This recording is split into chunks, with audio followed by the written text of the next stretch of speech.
Did Jesus rise from the dead? You know, that's, amen. But that's a question that a lot of people been met with many responses over the past 20 centuries. I mean, for some, that question brings perplexity, and for many people, it just brings indifference. For many, the answer to that question set them on the path of peace, transforming their lives and their character. That's what happened to me. Yet, regardless of the response, this question rests all of the beliefs, all of the teachings of Christianity. The resurrection of Jesus Christ from the grave is the very heart and center of the Christian faith. It was the sign that Jesus pointed to anytime the people asked him for proof of his authority and his deity. In your bulletin, there's this yellow outline. I want to encourage you to take it out because it has more on it than I'm going to say today. But Jesus' resurrection is the supporting pillar of the Christian faith. All of Christianity, everything we believe, everything we hope for, stands on the validity of this event. The Apostle Paul says very clearly, if Christ has not been raised, our preaching is futile, in vain. Your faith also is in vain. You are still in your sins. If everything is based on the resurrection. You talk about putting all of your eggs into one basket. That's exactly what God has done. Everything we believe, everything we hope for as Christians depends upon the historical validity of this event. If Christ is not raised, this is all futile. We should not be here. Unfortunately today, I think a lot of people think of the resurrection as a religious doctrine that some people believe. It's part of a creed. And so Christians believe in this doctrine.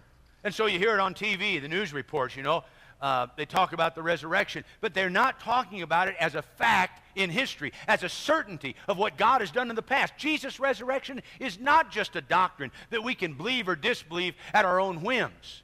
It is a well-documented, unchangeable historical fact, and I want to show you that early one morning, centuries ago in a faraway land, Jesus of Nazareth came forth from his grave, and that fact became the cornerstone of everything we know today as Christianity, the Christian faith. It was the central message of the apostles. This Jesus God raised up, to which we are all witnesses, he says.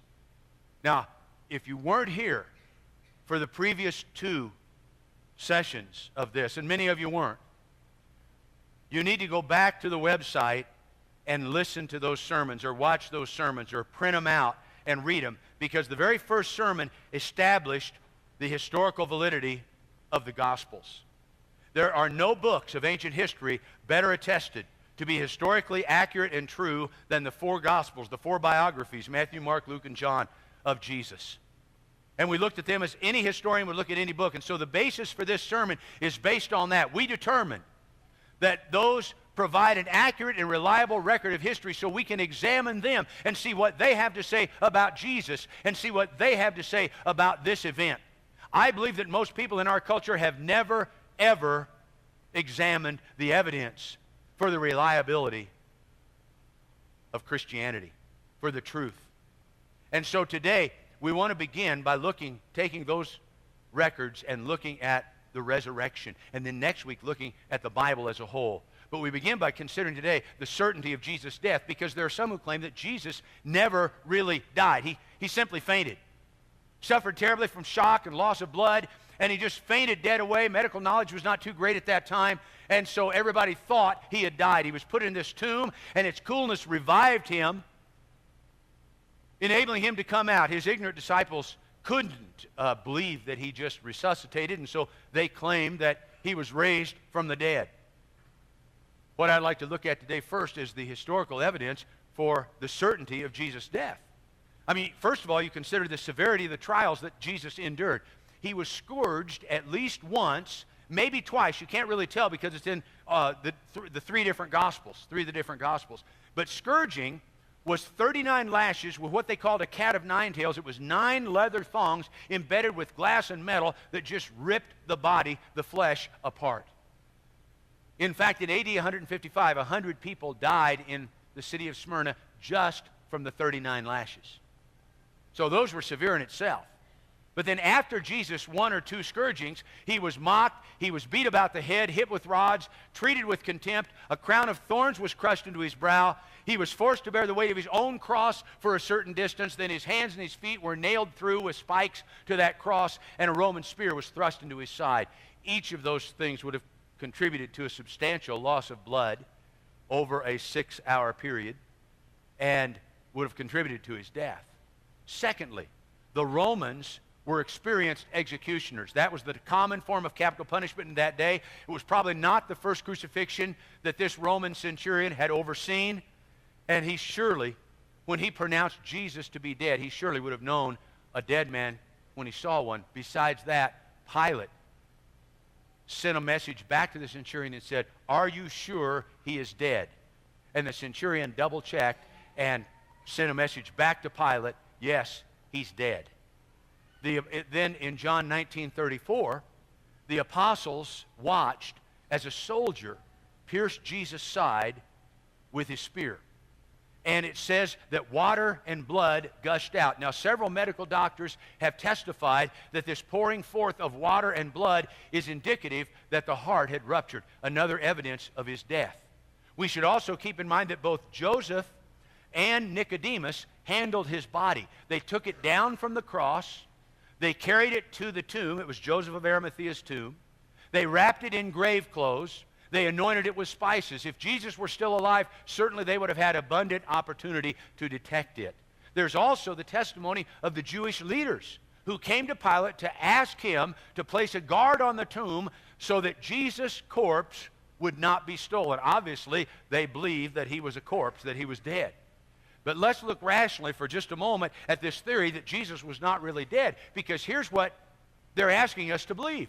After being scourged once and maybe twice, beaten with rods, slapped, a crown of thorns jabbed into his head, carrying his own cross until he stumbled under its weight, having nails driven through his hands and his feet, hanging on that cross for 6 hours, half of it in the burning Palestinian sun, with little or nothing to drink, blood oozing from all those wounds in at least 4 different places, then having a spear thrust through his side, being pronounced dead twice by the experienced Roman executioners, wrapped head to toe in grave clothes, laid in a tomb that was sealed by a stone that was heavy enough to cause several women who came to anoint him for burial the morning of his resurrection to fear that they wouldn't be able to roll that stone away. 6 women couldn't roll it away. We're asked to believe that after all this, Jesus woke from his faint, loosed himself from those grave wrappings, gained enough strength to roll away the heavy stone all by himself from inside the tomb, knock out a squad of Roman guards single-handedly, and appear all over a 100-mile radius during the next 40 days, having walked the entire distance on pierced feet. That's more of a miracle than the resurrection. There's no doubt, beyond any reasonable doubt, Jesus was dead. Well, that brings up the 2 historical pieces of evidence for the resurrection of Jesus. The 2 primary sources of evidence, the empty tomb and the numerous appearances. Now, let's look at the empty tomb. That doesn't prove that Jesus rose from the dead. It does present 2 distinct alternatives. That the tomb was empty was either a human work, somebody had to do it, move the body, or it was a divine work. We need to determine which it was. There's abundant evidence that the tomb was empty. Early on Sunday morning, a group of women arrived at the site. They found the stone rolled away from the tomb, and an angel was there who told them that Jesus had risen. A little bit later, maybe an hour or so later, Mary Magdalene came. She also found the stone moved and the tomb empty. The stone moved, looked in, tomb was empty. Then the Jews and the guards who were stationed at the tomb came to the authorities, the chief priests, reporting that the body was gone. An earthquake had occurred, and the stone rolled away, and the tomb was empty. When Mary went to tell the apostles what she had found, Peter and John raced back to that tomb, and they found the same thing. His body was not there, and in its place, they found the grave clothes laying there. And the way the Greek writes indicates that those grave clothes were still rolled up, and the body had just disappeared, like vanished, leaving the grave clothes like a cocoon. There are also 2 non-Christian sources that mention the empty tomb. The Jewish historian Josephus, who wrote in AD 70, refers to that. the empty tomb. And also, there's archaeologists have unearthed an imperial decree that's become known as the Nazareth inscription from around this time of Jesus' death. And the Roman emperor had sent a decree back to Palestine warning them about messing around with graves and tombs. It appears that news of the empty tomb got back to Rome in garbled form. Obviously, Pilate would have to report it because of all the controversy that was stirred up by the resurrection. And naturally, he would have to report that the tomb had been robbed because he couldn't very well tell Caesar that Jesus had risen from the grave if he wanted to keep his job. So that had gotten back. Now, nobody in that day appears to have ever doubted that the tomb was empty. But how it became empty, that's really the issue that we need to understand. So let's take a look at some objections about, how could that tomb have been empty? These objections have been raised through the years, over the last 2,000 years, to determine why people think the tomb was empty. But remember, none of these deal with the other primary piece of evidence, which are the numerous appearances. But look at some of these objections. One theory says the women went to the wrong tomb. But now let me just say, the women were very careful about the location of the tomb. Matthew, Mark, Luke, and John tell us that these very women watched, and the Greek word is carefully observed, where his body was placed. They were Christ's close friends. They had followed him all over Palestine for the past 2 years, and it's very doubtful if all of them would have forgotten the location of the tomb, especially since they planned to come back a day later to anoint his body for burial. And remember, this was not a public cemetery with graves all over the place. This was a private tomb. Also keep in mind, these ladies were Jews, and they were well acquainted with the area around Jerusalem. Then, after seeing the stone gone, John 20 says Mary Magdalene ran back to get Peter and John. She didn't lead them back to the tomb. They ran to the tomb. And they found the tomb empty. That means Peter and John had to go to the wrong tomb as well. And the angel in Matthew, the other angels in John and Luke's accounts, were these angels at the wrong tomb? And if it was the wrong tomb, then why didn't the Jews later go to the right tomb, produce the body, and destroy Christianity at its very start? Could it be because their own guards came to them that morning to report that the tomb was empty after the earthquake? I don't think the guards were at the wrong tomb. But see, even if the women and Peter and John and the angels and the guards all went to the wrong tomb, it doesn't seem very likely that Joseph of Arimathea, who carried his body out, would have forgotten the location of his own tomb. Jesus' tomb was empty. They went to the right tomb. Still, there are those who claim that his body was stolen. Some say, well, the Romans stole the body, but that would be so unlike the Romans. They made it a habit to stay out of religious affairs. That's why Pilate, you remember, washed his hands publicly of the whole issue of Jesus when he was sentencing Jesus. We see their aversion to getting involved in religious matters throughout the Gospels, throughout the book of Acts. They had no motive at all for such an action. It was the opposite of what the Jews wanted. Pilate wanted peace. That's why he sentenced Jesus to death in the first place. He just wanted to appease the Jews. He gave in to them. To steal the body of this one whom the Jews so wanted to silence would have caused nothing but trouble. That's exactly what they got. And finally, if the Romans had stolen the body, when Rome was having so much trouble with Christianity a few years later from its spread, they were taking over the empire. They simply could have produced the body or revealed the fraud and dealt a death blow to the gospel spread. The Romans never did that at all. They didn't steal the body. Some people say, well, maybe the Jews stole the body. But again, that was the exact opposite of what they wanted. The Jews had gone to the governor with the specific request to place a guard on the tomb to prevent anyone from stealing his body, because they knew if his body was stolen and people began to think that he rose from the dead, those Jews would lose a lot of followers. Stealing his body would have been devastating to their cause, and it was when he rose from the grave. Thousands of Jews left Judaism and became Christians. So the Jews had no motive for such a theft. And if the Jews had stolen the body, they could have done the same thing as the Romans. They could have just produced the body. While the apostles were preaching and teaching Jesus' resurrection, many of the Jews were turning to Christ. Even some of their priests and their leaders, the Jewish leaders, were desperately trying to stop this movement. They were arresting, they were persecuting Christians. If they had stolen the body, they could have just revealed that, and the spread of the faith would just been halted in its tracks. But they never once suggested such a notion. What they did suggest is that Jesus' disciples stole his body. It's the oldest objection to the resurrection, and its origin is revealed in the last chapter of Matthew. It says some of the guards came into the city, and they reported to the chief priests and all the things that had happened. And when they had assembled with the elders and they had counseled together, they gave a large sum of money to the soldiers, and they said, "You're to say his disciples came and stole him away while we were asleep." They came at night and stole him away while we were asleep. And if this should come to the governor's ears, we'll win him over and keep you out of trouble. And they took the money and did as they'd been instructed, and this story was widely spread among the Jews. We've already seen that the careful precautions that were taken to avoid this very thing. See, we're told that the Jews remembered that Jesus predicted he would rise after 3 days. So they had Pilate place a squad that's typically 4 well-trained, well-armed Roman soldiers at the tomb for the specific purpose of keeping everyone away from it. These Roman guards were liable to very severe punishment if they failed their assignment. In fact, they would be crucified.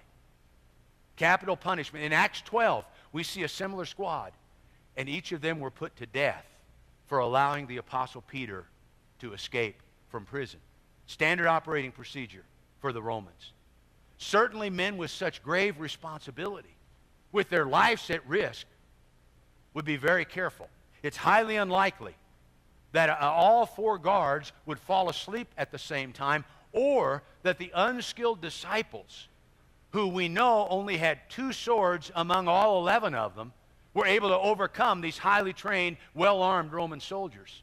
And thirdly, notice what the soldiers were told to say. His disciples came by night and stole him away while we were asleep. Now that explanation never ceases to amaze me. Imagine the weight that testimony would have in a court of law. "Well, Your Honor, while me and my wife was sleeping, those 2 dirty scoundrels, Tony Spadafora and Blake Murray, broke into our house, stole our TV, and wheeled it off in a wheelbarrow." If we were asleep, how would we know what happened? How would we know who did it? How would we know when it happened? You see? And thing is, if anyone stole that body, why in the world would they take the time to unwrap all those grave clothes? You know, when you think of grave cloth, really it's grave cloths in the Greek. It was a strip about this wide and 100 feet long that they just wrapped around the body. Why would they have unwrapped that and then rolled it back up? Make it look like a cocoon if they were stealing the body. You'd think they'd want to get in and out as fast. Of course, criminals aren't real bright.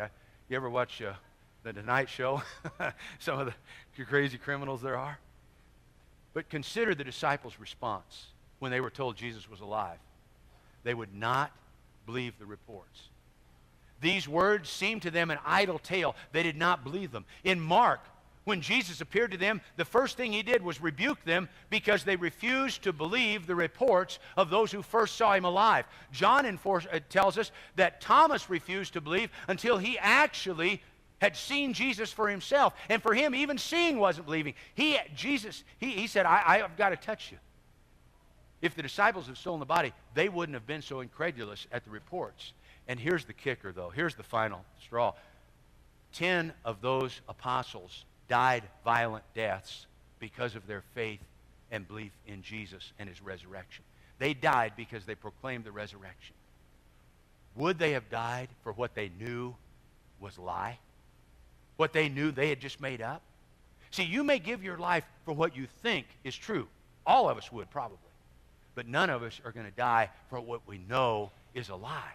If they had stolen the body and they just made up this story, isn't it incredible that not one of them, in the face of torture and persecution and death, ever revealed the fraud?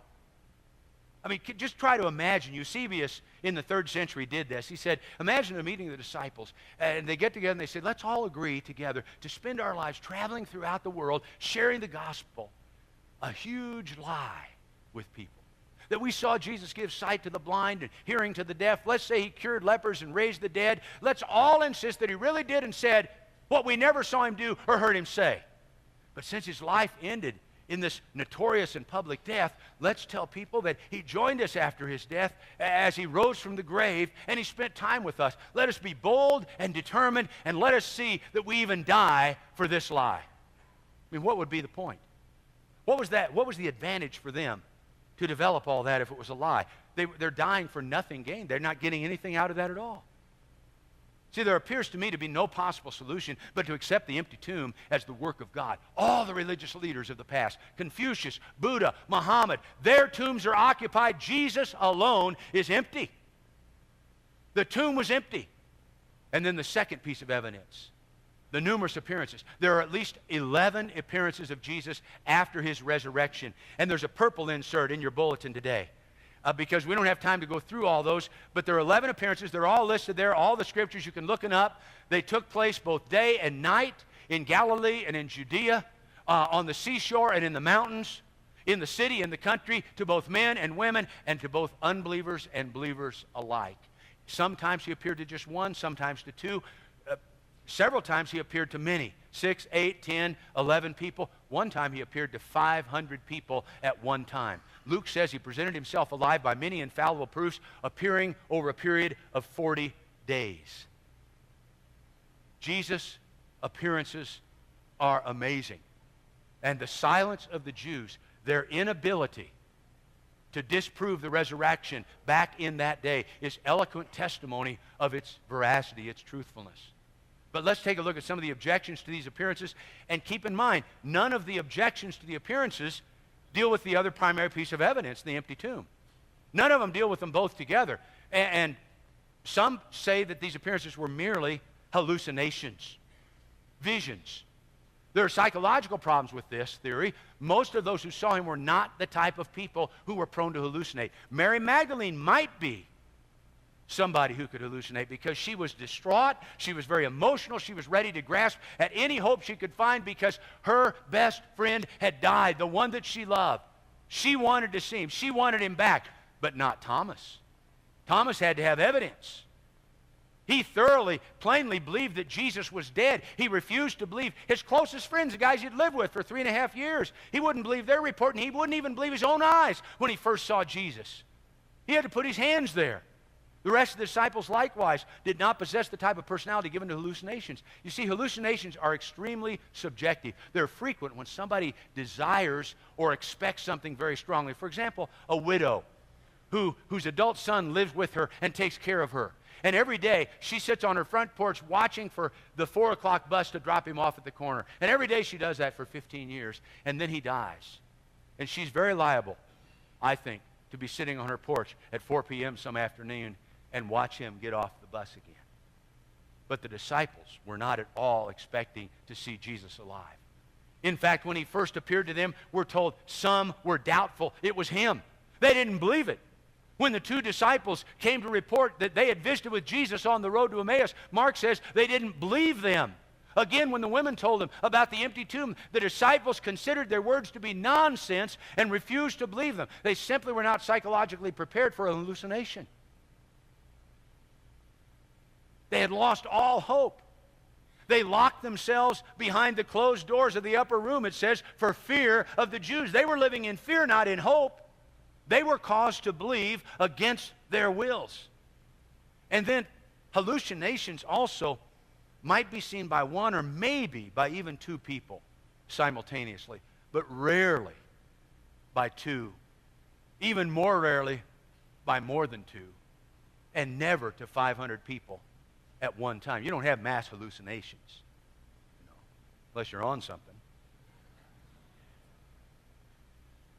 There were simply too many appearances, to too many different people, at too many different times and locations for all these things to be hallucinations.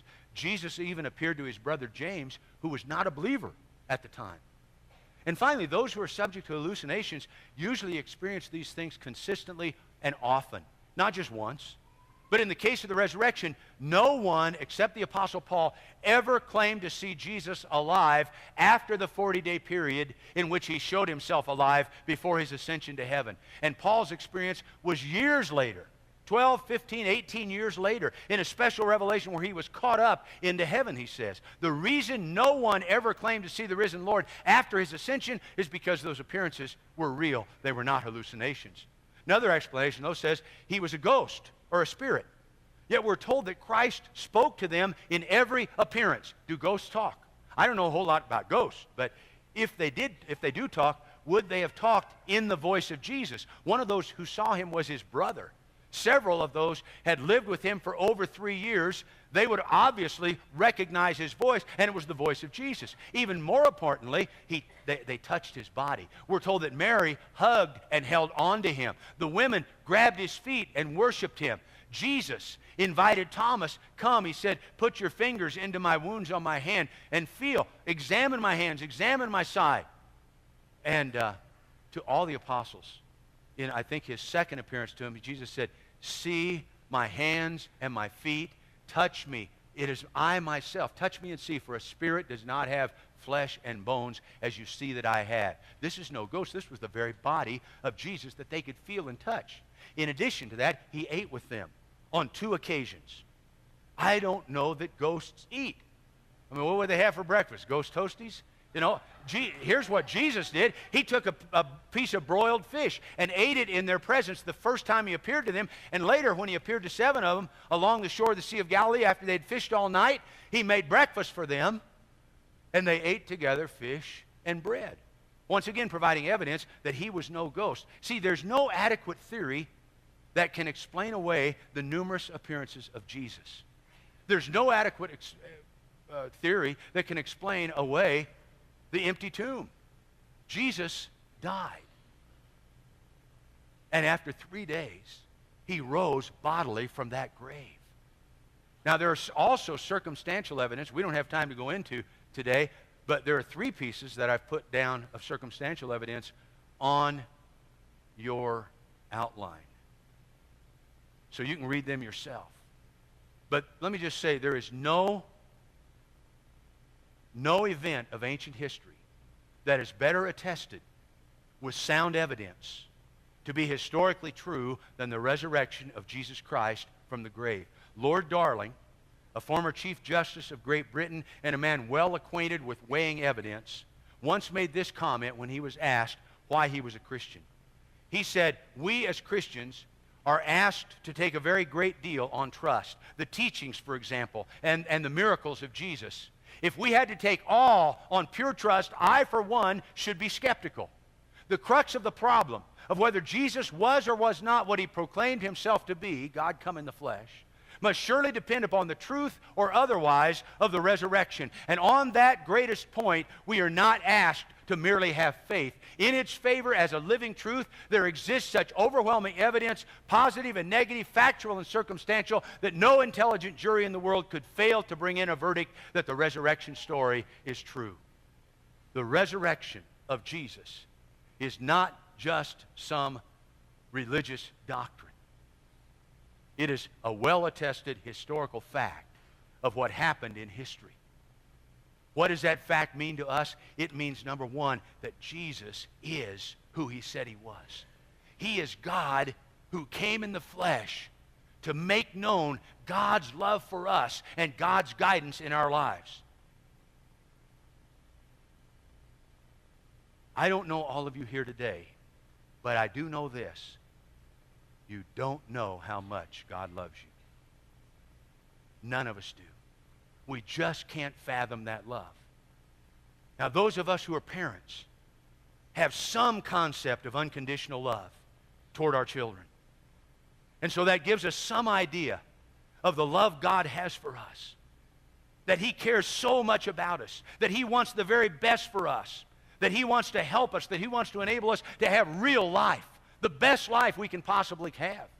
He loves us so much that He sent His Son Jesus to die on the cross. And the resurrection proves that He accepted Jesus' death on the cross as the forgiveness of our sins, the sacrifice that takes our sin away.